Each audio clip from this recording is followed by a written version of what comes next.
frères et sœurs dans le Christ, bonjour.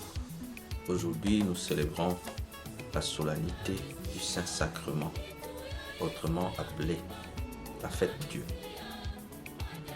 La fête du Saint-Sacrement a été instituée au Moyen-Âge pour commémorer la présence du Christ dans le sacrement de l'Eucharistie, la présence réelle.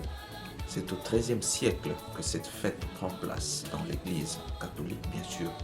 C'est une fête qui honore la présence réelle du Christ dans le corps et le sang auquel nous communions, mais sous nos yeux comme le pain et le vin.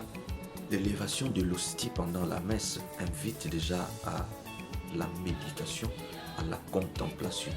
Cela invite le chrétien à contempler le Christ qui se montre à travers son corps, le pain que nous voyons, à travers son sang, le vin que nous voyons et auquel nous communions. Mais l'impulsion décisive de la fête du Saint-Sacrement vient avec Sainte Julienne de Cornillon et la bienheureuse Ève de Liège. C'est le pape Urbain IV qui va instituer la fête du Saint-Sacrement dans l'Église le 8 septembre 1264. En ce jour, dans la première lecture, Moïse rappelle à Israël que Dieu l'a protégé pendant la traversée du désert. Dieu l'a sorti de l'Égypte où il souffrait pour qu'il vienne sur la terre promise. Et Dieu l'a nourri dans le désert. Moïse montre que Dieu est toujours là avec son peuple, pas seulement avec Israël, mais aujourd'hui avec nous qui sommes son peuple, nous qui communions au corps et au sang de son Fils. Et Moïse veut rappeler que dans les moments de souffrance, Dieu ne nous abandonne pas.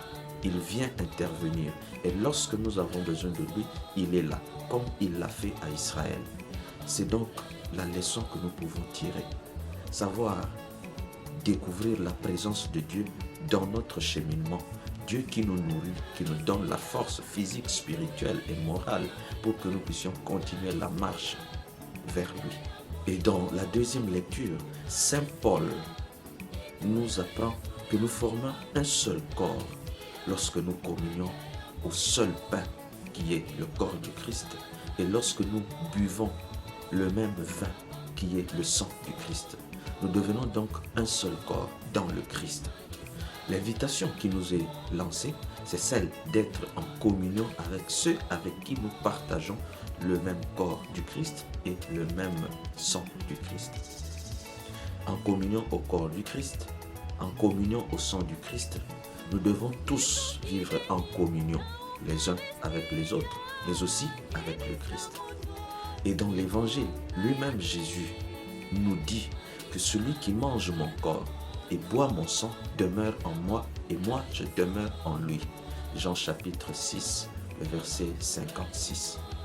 Et le Christ ajoute, et moi je le ressusciterai au dernier jour. Jésus sait que l'homme a besoin de la nourriture pour avoir la force afin de continuer la marche. Cette nourriture, le corps en a besoin lorsque nous devons continuer la marche. Ceux qui ont fait le village, comme nous autres, savent que lorsque vous devez effectuer une longue distance, vous devez préparer de quoi vous nourrir pendant la route. Pour que lorsque vous arrivez quelque part, vous êtes fatigué, vous puissiez reprendre des forces à travers la nourriture et continuer votre voyage. Jésus, qui sait que nous avons encore un long voyage dans notre vie sur cette terre, nous laisse donc le repas qu'il nous faut pour nous donner la force, pas seulement la force physique, d'abord et surtout la force spirituelle dont tout chrétien a besoin pour cheminer dans cette marche vers la terre promise, vers la vie sans fin. Il nous a donc laissé une nourriture et il a dit, celui qui mange mon corps et celui qui boit mon sang, je demeure en lui et lui demeure en moi. Il y a donc communion entre le Christ et nous.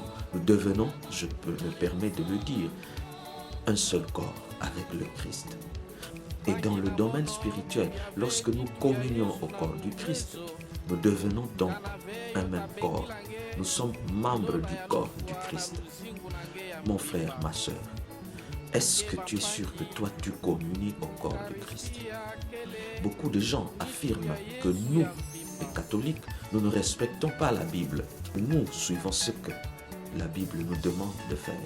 Jésus lui-même dit, « Celui qui mange ma chair et boit mon sang a la vie éternelle. » Mais toi, là où tu passes le temps en train de faire de bruit, est-ce que tu communies au corps du Christ? Est-ce que tu bois le sang du Christ pour prétendre vivre en communion avec le Christ, pour prétendre demeurer dans le Christ et que le Christ demeure en toi et qu'au dernier jour, le Christ te ressuscite? Est-ce que tu communies au corps du Christ? Que lui-même, le Christ, nous aide à pouvoir méditer cette parole et savoir que lorsqu'on est chrétien et lorsqu'on est conscient qu'on est en marche vers la vie éternelle, on ne peut pas oublier la nourriture qui nous donne la force d'y arriver, le corps et le sang du Christ. Loué soit Jésus-Christ.